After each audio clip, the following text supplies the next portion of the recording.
Okay, this is how to change a Range Rover L322 HSE. So that's the base model without the sat-nav.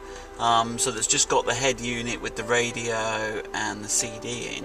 How to upgrade that to a more modern single DIN stereo. So this is the single DIN fascia we sell. So I'll just show you roughly the parts you need to upgrade your stereo. So we've taken all the old stereo out. So there's several parts you'll need. This is an aerial adapter lead. Now this, you should better get these on eBay or whatever. But basically it converts from this BMW type fitting here. So you've got a plug on there that plugs in to the standard aerial fitting, which most aftermarket radios have. So this is the hole in most aftermarket radios, and that simply plugs in there. Right, now the other thing you will need is an adapter lead.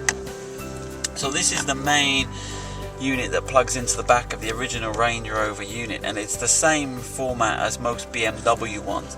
They do a square pin and a round pin. So this is the square pin type, you've got the flat pin type, and you'll need to get an adapter lead. So basically what it's got a plug that fits onto there. I'll show you like so. You need to just hook this little thing up, hook that on and clamp that in.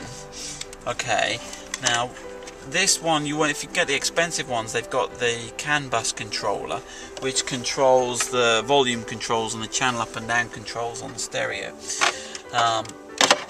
And basically they'll come to a plug which is basically pre-configured with the power and the speaker signals for your stereo.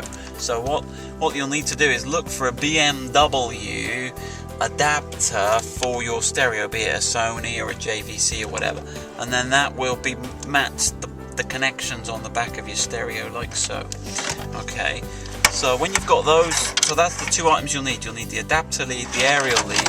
You'll obviously need a stereo, a single DIN stereo, and then what you'll do is, if you re-put the main frame that the original stereo comes in.